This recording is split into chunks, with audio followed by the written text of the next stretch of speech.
It is the knowledge that death has already begun, and that your mind will remain awake to witness it.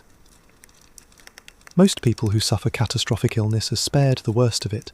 Shock takes over, fever clouds the brain, consciousness fades before the body truly collapses. But sometimes that mercy never comes. Sometimes the body begins to rot slowly, deliberately, while the mind stays cruelly alert. Every smell is noticed, every sensation is understood, every hour stretches longer than the last. Now imagine this happening not in a hospital ward or a battlefield tent, but inside the most luxurious palace in Europe. Imagine silk sheets soaked with sweat, gold walls reflecting candlelight, courtiers whispering just beyond the door, not out of concern, but anticipation. Because the man dying in that bed is not just any man, he is the most powerful king France has ever known, and over the next few weeks, he will remain conscious as his body betrays him piece by piece. This is not a story of sudden death. It is a story of slow decay, absolute power, and the moment a god-king discovers he is made of flesh. France had long revered Louis XIV, the Sun King, as a god among men. For 72 years his word had shaped empires, his armies had redrawn maps, and his court at Versailles had dazzled Europe. But even the mightiest fall to forces beyond power. In August 1715, the king faced an enemy more terrifying than war or betrayal, his own decaying body. A black spot appeared on his leg, innocuous to the untrained eye but deadly in reality. What followed was 22 days of horror, a slow march of necrosis consuming flesh, while Louis remained agonizingly conscious. The palace, once echoing with opulence and laughter, became a stage for pain, fear, and political scheming. Courtiers whispered, doctors argued, and the stench of decay crept through gilded halls. This was not just a king dying. This was the collapse of an illusion, a monarch who had imagined himself divine, now confronting the unyielding reality of mortality. To understand the full horror, we must retrace the final days of a man who had ruled Europe, yet could not rule death itself. On the morning of August 10th, 1715, Louis XIV began his day as he had for decades. A meticulously choreographed routine of ritual, ceremony, and public display. Yet, beneath the opulence, something sinister had begun. During a hunting trip, he felt a sharp pain above his knee, brief, almost dismissible, but enough to slow the legendary king in his saddle. By evening, a small black spot, no larger than a coin, had appeared on his leg. His chief physician, Guy Crescent-Fagon, dismissed it as a trivial bruise or sciatica, prescribing rest and topical remedies. But the truth was far grimmer. The black spot was the first sign of gangrene, a slow, merciless necrosis that would devour his flesh while his mind remained painfully aware. The king's body, hardened by years of excess, battle, and indulgence, began betraying him. For Louis, appearances were everything. Weakness was inconceivable. So he continued with the grand lever, chapel, and council meetings, masking the early signs of rot behind a marble mask of regal composure. As the black spot quietly spread, the first whispers of dread began in Versailles, though none dared speak them aloud. Death had arrived discreetly, yet inexorably, at the very heart of European power. Despite the ominous black spot, Louis XIV's physicians remained blind, or willfully negligent. Guy Crescent-Fagon, the chief doctor, misdiagnosed the early signs of necrosis as sciatica, prescribing mild remedies and urging the king to maintain his rigid routine. Versailles, a palace of ceremony and image, became a theatre for medical incompetence. Days passed, and the black spot darkened, spreading into bruised purples and sinister greens, yet no decisive action was taken. Instead, the physicians relied on primitive treatments, poultices, bleeding, and bizarre concoctions, unaware that each delay allowed the gangrene to advance. Meanwhile, Louis's own pride and obsession with appearances forced him to endure immense pain publicly, performing the grand lever, attending mass, and presiding over council meetings. The courtiers noticed his discomfort, the beads of sweat, the pale lips, but none dared confront the king or his physicians. Inside his chambers, the odour of early decay began to seep into the air, a subtle yet growing testament to mortality. What should have been a quick, life-saving amputation was postponed in favour of ritual and pride. By the time the true horror of his condition was understood, the rot had already begun its merciless march up his leg, heralding days of agony that would test the limits of human endurance. By mid-August 1715, the black spot on Louis XIV's leg had grown into a spreading, sinister stain, and the first true signs of gangrene became undeniable. Flesh darkened, skin cracked and wept foul fluids, while the king's agony escalated. Yet Versailles remained a palace of appearances, a gilded theatre where no weakness could be openly admitted. Courtiers moved like shadows, discreetly holding perfumed handkerchiefs to their noses as the stench of decay began to permeate the corridors. Physicians debated in hushed Latin, prescribing donkey milk baths, camphorated dressings and bloodletting, unaware that their interventions accelerated his suffering. Louis, ever the Sun King, refused to admit defeat. He endured mass, state councils, and public ceremonies, masking his torment behind a mask of regal composure. But inside, the pain was relentless, a burning, gnawing fire consuming tissue and nerve alike.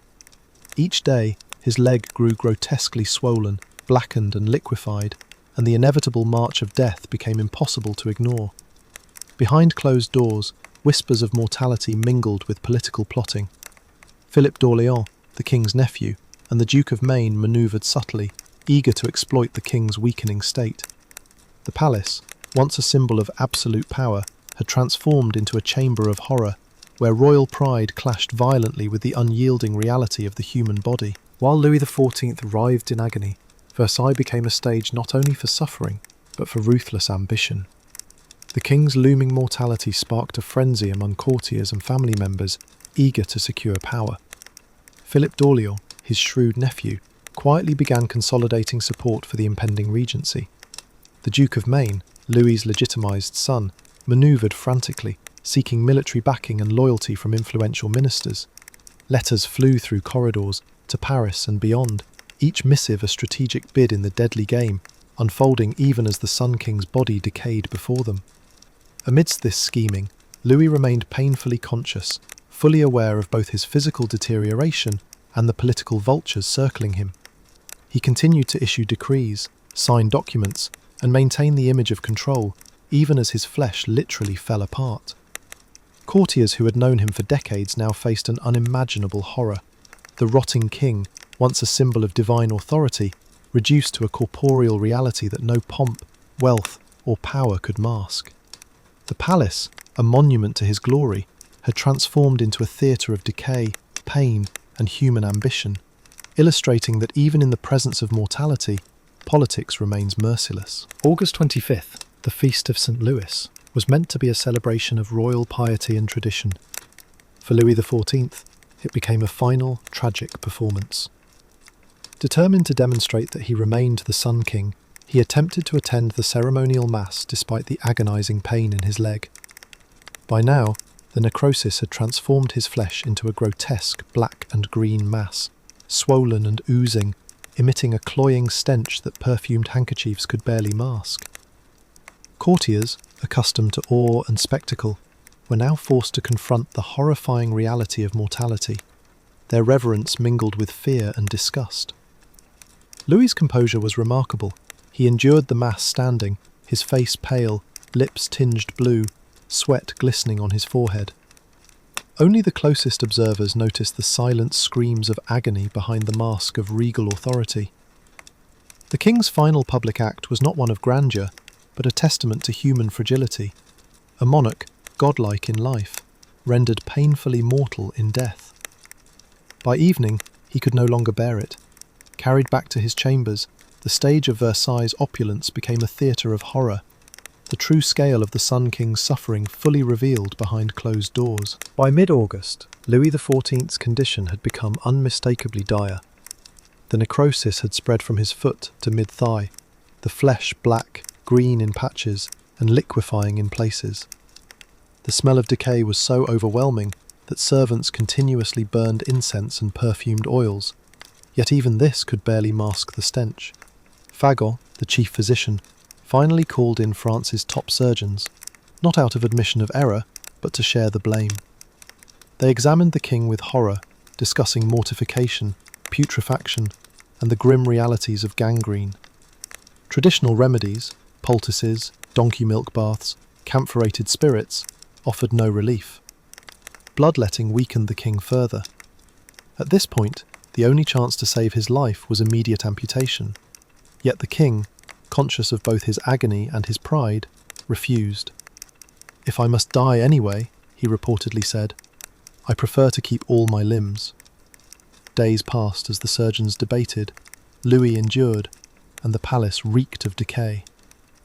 Every movement, every dressing, every attempt at treatment was a battle between 18th century medical ignorance and the unstoppable march of disease.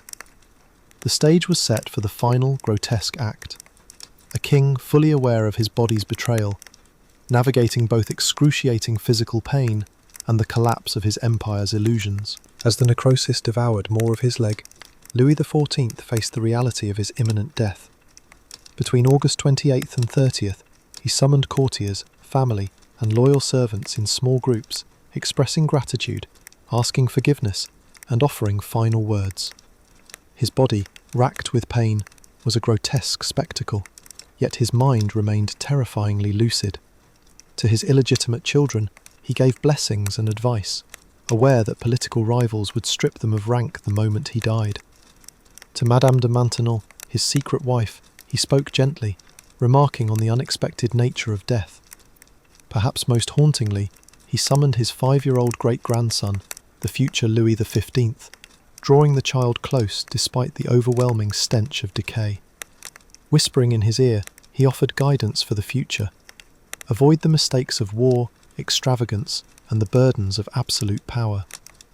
Each visitor witnessed a king stripped of all pretense, a man confronting mortality, pride, and legacy simultaneously. Versailles, the palace of grandeur, had become a stage for human fragility and final reckoning. Political manoeuvring continued outside his chamber, but inside, Louis XIV orchestrated his final acts with dignity, awareness, and the grim knowledge of what awaited him. His last days were a mix of farewell, agony, and reflection, a monarch at the ultimate crossroads of life, death, and history. The final hours of Louis XIV were a harrowing testament to human suffering and the relentless power of disease. As August 31st approached, gangrene had consumed his left leg entirely, the flesh black, green, and liquefied, emitting a stench so overpowering that servants and courtiers struggled to remain in the room. Yet the king's mind remained clear, his consciousness painfully aware of the decay and the inevitable end. Physicians administered what remedies they could, but their knowledge and tools were useless against the advancing necrosis. Louis accepted the grim truth. Death was imminent, and no wealth, army, or divine right could halt it. In his final acts, he ordered the curtains of his bed fully opened, ensuring the court could witness the reality of mortality. "Look well," he said. "This is what becomes of the glory of kings." He muttered prayers in Latin, fragments of psalms learned in childhood, while fever and pain racked his body. The Sun King, once the embodiment of absolute power, faced the unyielding reality of death, stripped of illusions, grandeur, and flesh. As midnight fell, his breathing grew shallow, laboured, and finally ceased, leaving a kingdom in shock and a court grappling with the tangible presence of mortality. Louis XIV's death on September 1st, 1715, marked the end of an era. His body, ravaged by gangrene, was a grotesque contrast to the golden opulence of Versailles. The royal funeral customs demanded division of the corpse, the body to Saint Denis, the heart to the Jesuits' Church of St. Paul, and the entrails elsewhere. Preparations were horrendous. The legs had decayed so extensively that embalmers struggled to contain what remained. The once mighty Sun King, revered across Europe, had become a handful of bone fragments, reduced to a human reality that no power could disguise. Meanwhile, the political machinery of succession moved swiftly. Philip d'Orléans consolidated his regency, the Duke of Maine manoeuvred for influence, and the court left Versailles, abandoning the palace that had been a monument to Louis's absolute power. The monarchy, long associated with grandeur, faced the stark truth. Kings, no matter their glory, are mortal. Contemporary observers, including the young Louis XV, would carry memories of both awe and horror. The Sun King's life had been a testament to ambition, wealth, and conquest. His death was a reminder of the universality of human frailty. In the end, the grandeur of Versailles could not shield him from decay, disease, or mortality, the ultimate equalizer. The death of Louis XIV is more than a historical curiosity. It is a haunting reflection on power, pride, and mortality. The Sun King, who once commanded armies, built Versailles, and claimed divine authority, succumbed to the same forces that end all human lives: disease, decay, and the unyielding march of time. His final days remind us that no wealth, no political intrigue, and no legacy can shield even the mightiest from the fundamental truths of existence. The Palace of Versailles, symbol of opulence and control, became a theatre of horror, illustrating the fragility of human ambition in the face of biology. Beyond the physical horror, Louis XIV's death exposed the illusions of absolute power. Courtiers schemed while the king suffered, wealth could not preserve life, and divine right could not prevent decay. His advice to his young great-grandson, urging moderation, wisdom, and empathy, underscored a rare moment of introspection amidst agony. The Sun King's fall from godlike ruler to mortal flesh is a vivid reminder that mortality is impartial, decay inevitable, and human hubris often the greatest tragedy. In understanding his demise, we confront the uncomfortable reality.